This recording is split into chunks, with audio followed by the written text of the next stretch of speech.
gracias diputadas y diputados por estar para que no fracase esta última sesión. Esta es la última sesión que nos queda. Es la última y después las conclusiones, pero la última sesión que tenemos como tal, ¿no? De audiencias. ¿Ah? De audiencias. De audiencias, sí, claro. Bueno, no hay cuenta, ¿no? Ya, perfecto. Entonces, no hay cuenta y nuestro invitado de hoy, no sé si lo tenemos conectado, lo están admitiendo.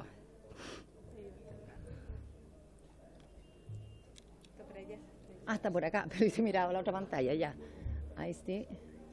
Don Alejandro Fuentes Pavés, ahí se está conectando. Sí, quiero pedir el acuerdo de la comisión para que nuestro invitado pueda intervenir telemáticamente. Muchas gracias. Igual como fue en la mañana, entendemos las complicaciones de estos tiempos. Se está conectando el audio de nuestro invitado. Esperemos un segundito.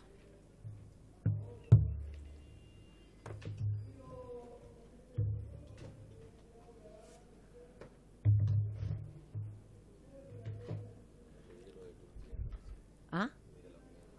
¿Va a ir? Ya. Me excusa, explica por qué no estoy ahí. Ya, yo pensé que íbamos a alcanzar a ir a saludar, o sea, pensé que íbamos a terminar antes la sala y que iba a alcanzar a ir, aunque fuera a saludar, pero usted ve, lo explica, me pide las disculpas, por favor. Gracias. ¿Se van a Turquía? Nos quedamos solos. Somos los que somos, ya esta realidad ya me estoy... Viene Lilayú, no me falla mi diputado Lilayú, no me falla él. Me cae tan bien. Un paciente afectado. Y esta es la última exposición. O sea, hemos escuchado toda la visión, entonces... Don Alejandro, muy bienvenido, buenas tardes. Hola, buenas tardes. ¿Nos escucha bien? Sí, super. ¿Ustedes me escuchan bien? Sí, lo escuchamos perfecto. Ok. Muchas gracias por conectarse y por aceptar la invitación a exponer en esta comisión. Me imagino que habrá seguido algo de lo que ha sido esta Sí. discusión. Hemos tenido muchos invitados, las autoridades pertinentes, los órganos pertinentes, pero sin duda que queríamos cerrar esta comisión especial investigadora escuchando la voz de personas, ¿cierto? Una persona que haya en primera persona, valga la redundancia, sufrido las consecuencias de esto. No conocemos su historia, así que le damos la palabra para que nos cuente qué fue lo que ocurrió y cómo ha vivido esta situación. Adelante, don Alejandro. Ok, muchas gracias. Bueno, primero que todo voy a dar una contextualización del hecho médico que me llevó a estar hospitalizado y que fue en el lugar donde me contagié con la bacteria. El día 10 de agosto del año 2023, del año pasado, empecé a sentir síntomas muy extraños que nunca había tenido: dolor de cabeza, parestesia en la cara, sensación de dolor en la nuca, a lo que me llevó a tomar la determinación de ir a urgencia. Voy a urgencia y después de múltiples exámenes descubren que tengo una hemorragia subaracnoidea que estaba cursando en ese momento por la ruptura de un aneurisma cerebral. Ese hecho me tuvo me tuvieron que intervenir de urgencia, pero ese hecho me tuvo en la UCI 9 días. Cuando el aneurisma ya estaba tratado inicialmente y ya estaba estabilizado, pero seguía en la UCI, se presentó un efecto secundario que podía tener después de una hemorragia subaracnoide, que es hiponatremia. La hiponatremia es cuando baja el nivel de sodio en la sangre. Y eso se produce por la desregulación de una hormona debido a la hemorragia que había cursado unos días anteriores. Frente a eso, me empiezan a inyectar un tipo de suero que me dijeron que era especial para tratar la hiponatremia, porque tenía las concentraciones adecuadas, las que yo necesitaba en ese momento. Afortunadamente la hiponatremia era un efecto secundario pero reversible, entonces después de unos días con suero endovenoso mejoré y ya pasé a una unidad de cuidados menos compleja. Y el día 14 días después de la hemorragia, que fue el día 24 de agosto, empecé a sentir síntomas que ya había sentido 2 días anteriores, que me empezó a dar fiebre de a poco y en un momento empecé a tener aumento de la frecuencia cardíaca, aumento de la frecuencia respiratoria, parestesia en las extremidades superiores e inferiores, fiebre, y adormecimiento general en todo el cuerpo que no podía moverme e incluso me costaba articular palabras. En ese momento activaron clave amarilla y me llevaron de urgencia a tomar una resonancia magnética de cerebro pensando que esos síntomas estaban asociados a mi diagnóstico inicial que tenía que ver con la hemorragia. Eh, Antes de que me sucedieran estos síntomas, como yo ya había estado con fiebre, me habían hecho un hemocultivo, pensando que podía también tener alguna bacteria por ahí. Eso fue el mismo día que empecé a presentar esos síntomas. Cuando salí de la resonancia magnética, llegó el neurólogo que me estaba atendiendo y él me dijo que en la imagen de la resonancia magnética no se veía nada asociado a mi diagnóstico inicial, nada asociado a la hemorragia, y que teníamos que esperar el hemocultivo para ver qué aparecía. En ese momento me ve un infectólogo de la clínica y el infectólogo me dice que voy a empezar un tratamiento con antibióticos, pero de forma empírica, porque todavía no se sabe si estaba contagiado o no con alguna bacteria. 2 días después de eso, me vuelve a ver el infectólogo. O sea, perdón, no me vio el infectólogo, pero me informaron, mi doctor me informó que estaba contagiado con una bacteria. A mí no me causó tanta extrañeza en ese momento porque probablemente es una de las opciones que cuando uno está hospitalizado uno pueda contagiarse con alguna bacteria. Y yo dije como, perfecto, voy a tener que estar con antibióticos. Y me dijo que que iba a tener que estar con antibióticos, pero que esta era una bacteria medio extraña. Quizás eso no me llamó tanto la atención en ese momento, pero me dijeron que iba a tener que estar con antibióticos 14 días, antibióticos endovenosos por 14 días, y iba a necesitar aislamiento. Y en ese momento, el neurólogo que me estaba atendiendo me dijo que los síntomas que había tenido se interpretaban en una reacción por sepsis por la bacteria que tenía, que yo hasta ese momento no sabía que tenía. Entonces, 2 días después que tuve esos síntomas, estaba listo el hemocultivo, pero a mí tampoco jamás en ningún momento me habían dicho cuál había sido el nombre de la bacteria. Entonces, a mí me ponen en aislamiento y yo uno de los días a uno de los enfermeros que me estaba tratando, le pregunté cómo se llamaba la bacteria y cuántos días al final iba a estar con antibiótico.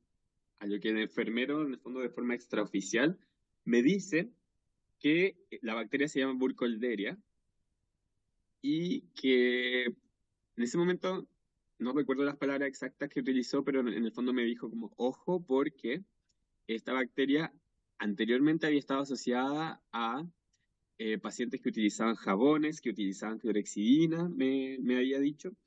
Entonces, yo en ese momento que estaba con mi computador hospitalizado, ya no estaba en la gravedad con la que había ingresado en un inicio, me puse a buscar información en internet y llego a la página del ISP que advierte sobre un brote multicéntrico por Burkholderia.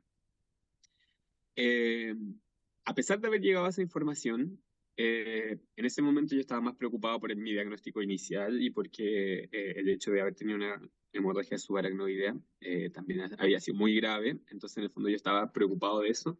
Y ya que me habían dicho que estaba contagiado con una bacteria y que con los antibióticos me iba a poner bien,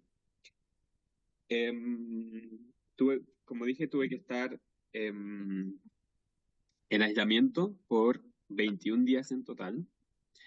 De esos 21 días, 14 días estuve con antibióticos endovenosos y 7 días con antibióticos orales. Además de eso, por mi diagnóstico inicial, quedaba todavía un remanente de aneurisma que no lo podían tratar hasta que tuviese un hemocultivo negativo.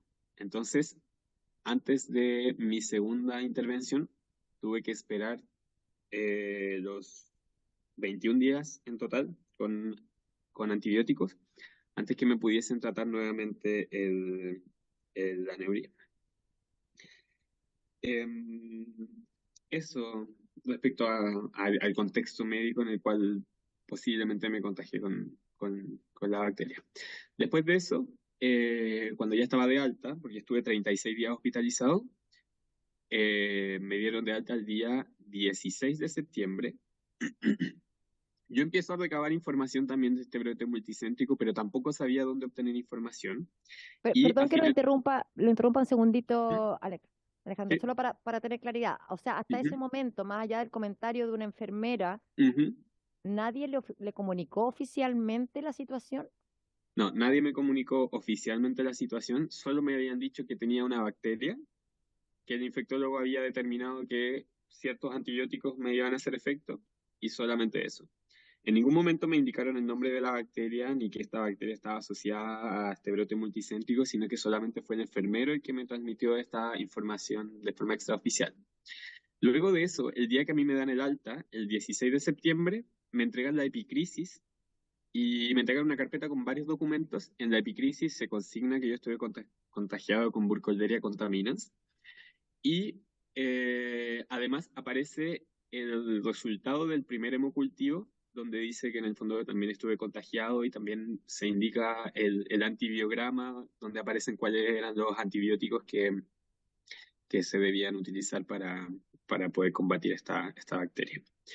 Luego de eso, de que yo tengo ese documento y que efectivamente tengo el nombre oficial de la bacteria, porque en el momento en que el enfermero me entregó el nombre de forma extraoficial, solamente me dijo Burkholderia, pero tampoco me había dicho Burkholderia contaminans.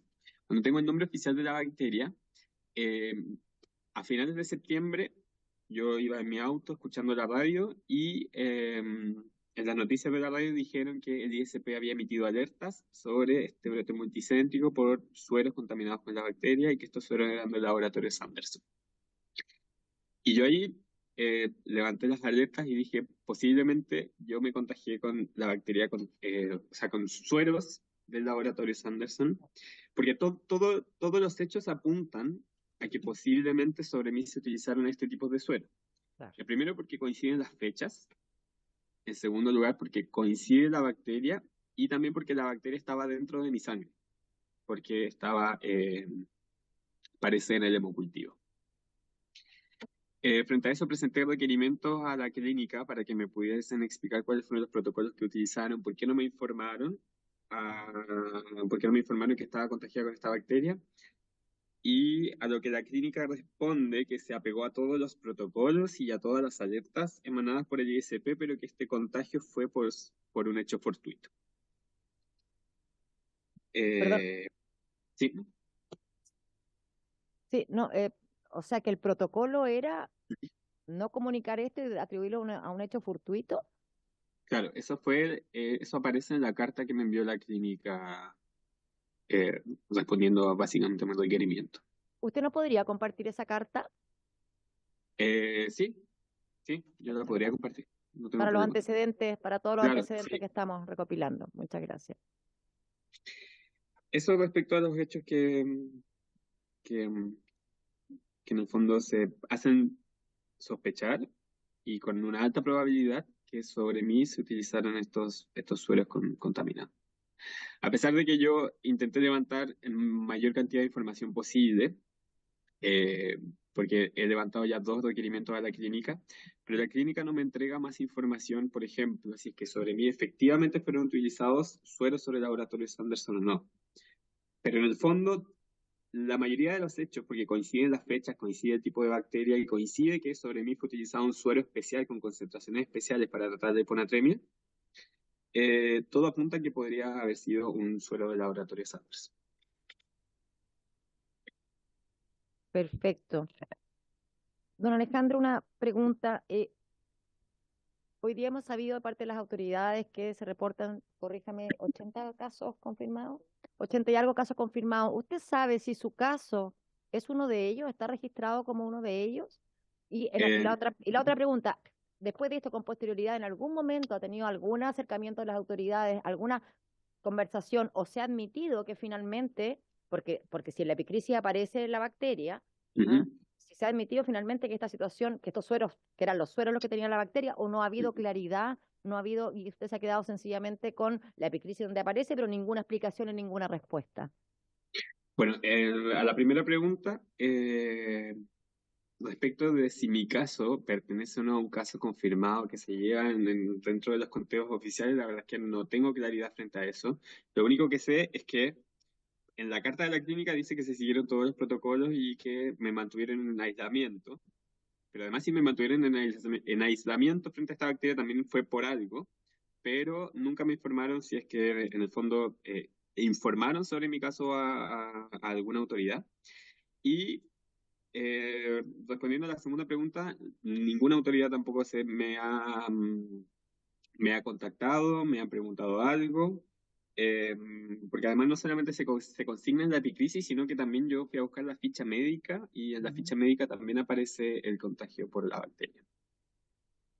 Mm. Entiendo, entiendo.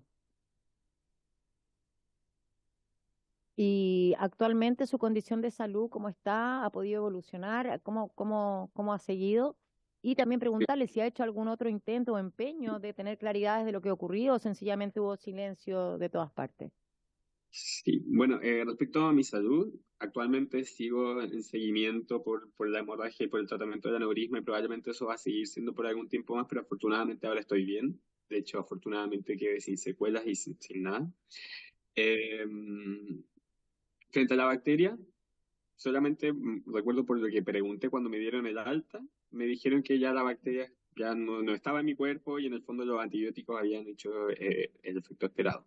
Pero afortunadamente también los antibióticos hicieron el efecto esperado, porque a la hora que la bacteria es más grave o es más resistente a estos antibióticos, quizás pudo haber agravado más aún mi condición de salud, que ya en ese momento era grave, porque me estaba recuperando de una hemorragia cerebral.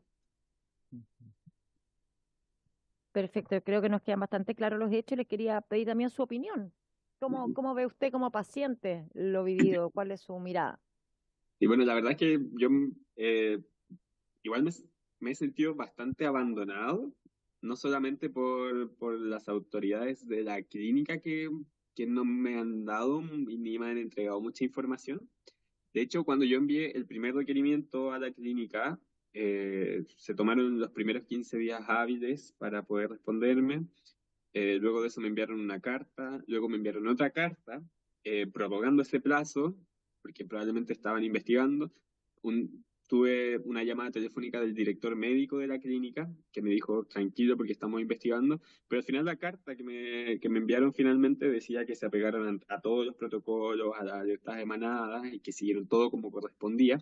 Pero a mí tampoco eso me dejó tranquilo porque en el fondo es una bacteria que está siendo investigada, que se han levantado las alertas por parte, o que se levantaron en algún momento las alertas por parte del ISP y que a mí no me haya llegado ninguna información sobre eso, ni que tampoco se me haya comunicado que el nombre de la bacteria a la que yo había estado contagiado.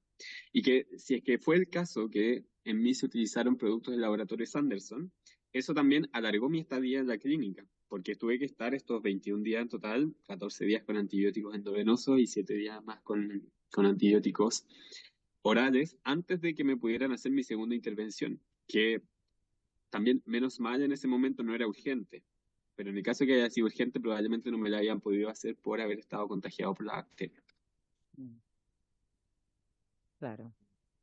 Y hasta el día de hoy ninguna comunicación, nada. Hasta el día de hoy, absolutamente nada, solo me contactaron representantes de los trabajadores del ISP, pero también era solamente para poder recabar un poco más de información, pero respecto a autoridades oficiales, nada. Ujú, ujú, ujú. Perfecto. No sé, diputada, si hay alguna pregunta que le quiera hacer al invitado.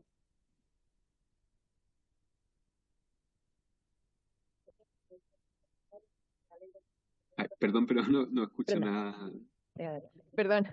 Ay, sí. No, súper clara su presentación, Alejandro, y bueno, lamentar lo que le tocó vivir. Y queda súper claro que tampoco han tomado contacto con usted para aclararle que usted es uno de los casos afectados por estos insumos contaminados. Claro, Gracias y por bueno, su ujú. presentación. Sí, no, muchas gracias a ustedes también por invitarme a exponer en esta comisión. Y también agregar que, bueno, yo participé de algunos reportajes que hicieron en televisión frente a los contagios por la bacteria la verdad es que los periodistas me decían que habían varias personas que posiblemente se habían contagiado con la bacteria, pero ni siquiera sabían que se habían contagiado. O sea, yo, si es que no me hubiesen entregado la epicrisis, por ejemplo, o si es No que se el entera. enfermero no me hubiese hablado de forma extraoficial, yo no me hubiese enterado del contagio de la bacteria. o lo mismo, si es que yo no voy a pedir la ficha médica a la clínica, que creo que en los hospitales es mucho más complejo poder acceder a ella, pero si yo no voy a pedir la ficha clínica, si no voy a pedir mi ficha a la clínica, eh, posiblemente tampoco podría conocer todas las medidas que se tomaron, el antibiótico que utilizaron y todo eso. Ujú. Entendemos. O sea, probablemente existen casos de otros pacientes como Alejandro que tampoco saben si están dentro de los 80 que se está contabilizando, que no Claro. sabemos si están. Y aquí hago una reflexión, gracias Alejandro, me tomo un poco la palabra. Lo que aquí me parece más delicado es que durante todo ese tiempo, 3 semanas de hospitalización, ya estando claramente contaminado con la bacteria, no se le haya señalado la situación, ¿no? ¿Qué bacteria era? ¿Qué obedecía a esta alerta sanitaria? Es decir, que no se le haya brindado nada de esta información y más bien, por lo que entiendo, supo de manera casual por un enfermero, digamos, que no es la Sí. persona que corresponde que dé esa información. Y claro, finalmente aparece en la epicrisis y aparece en el historial porque todo paciente tiene derecho a pedir su epicrisis, pero no siempre es tan fácil como lo señala Alejandro. Pero la verdad es que aquí, para mí, lo delicado es que durante los 21 días hospitalizado no tuvo la información de lo que le estaba pasando, de qué se trataba, qué bacteria era y que obedecía a un brote. Y creo que también la pregunta aquí importante es por qué a estas alturas ocurrió todo eso, no se le ha podido dar una respuesta de que efectivamente fueron los sueros que utilizaron en su hospitalización los que provocaron la bacteria, porque hoy día mirando la trazabilidad, yo creo que para la clínica es bastante fácil concluir aquello, ¿no? Viendo las fechas, los lotes, etcétera.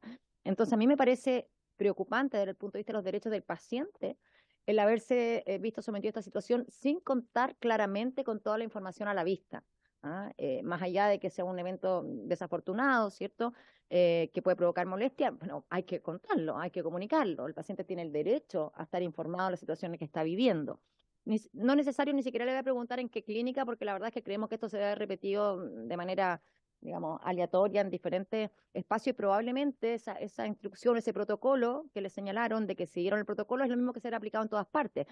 Echo de menos que en este protocolo estuviera contemplada la comunicación, contención de los pacientes, ¿cierto?, para abordar la situación. Entonces, me queda bastante clara, no sé si quiere alguna reflexión final, le ofrezco la palabra a Alejandro. Sí, o sea, en el fondo quería decir que, claro, yo en ese momento estaba hospitalizado, contaba con mi computador, podía buscar un poco más de Recording in información. progress. Y una de las alertas del ISP creo que decía que en el fondo si porque ya existía la alerta de brote multicéntrico. Por lo tanto, existía la posibilidad de que los centros médicos pudiesen avisar, creo que era el mismo ISP, cuando se levantara algún caso.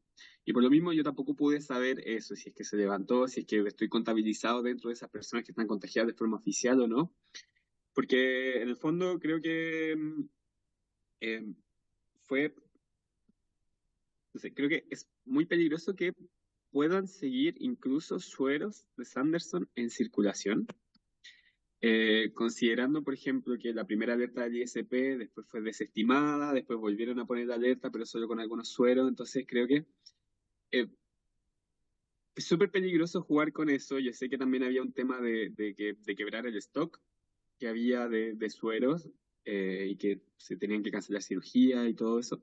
Pero creo que como hasta qué punto se puede poner en riesgo la salud por no quebrar el stock, entonces creo que esa restricción podría ser importante de considerar.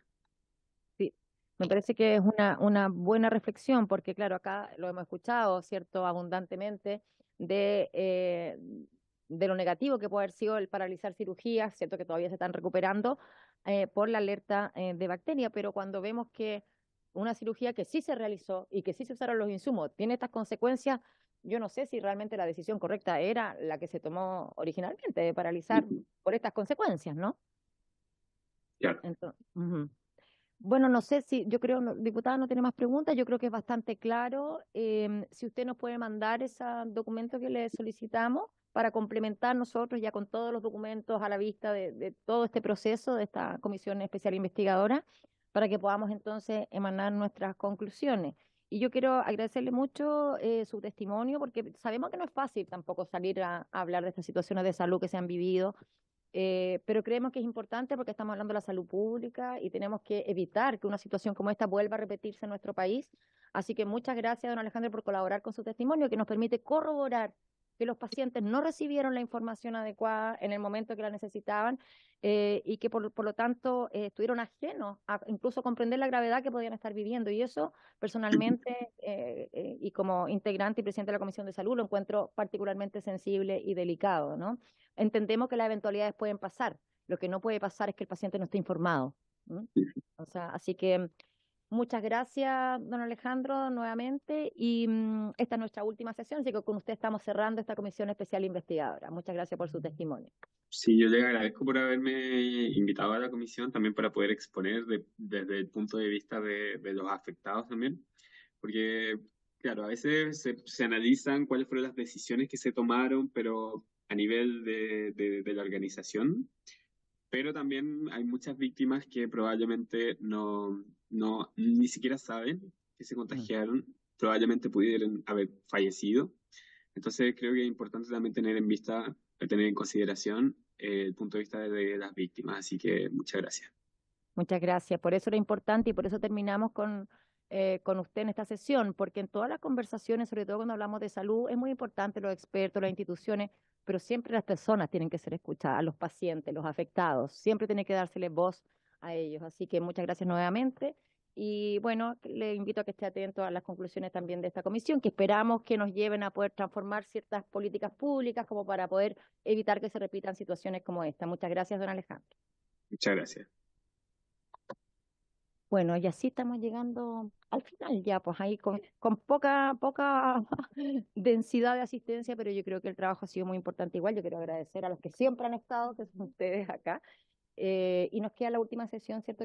¿Cómo ver la próxima para ver las conclusiones?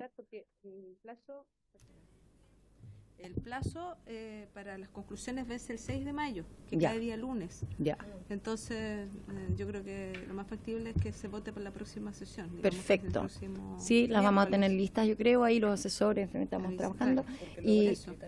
Sí, porque después viene la distrital y el 6 de mayo es lunes y yo ya creo no que va a alcanzamos. ser difícil. No, entonces tiene que ser la próxima lunes, semana, ¿cierto? Entonces la próxima semana. Ya, para que esté en votación ya el informe que vamos a hacer. ¿Ya? Muchas gracias. Cumplido el objetivo de esta sesión, se levanta.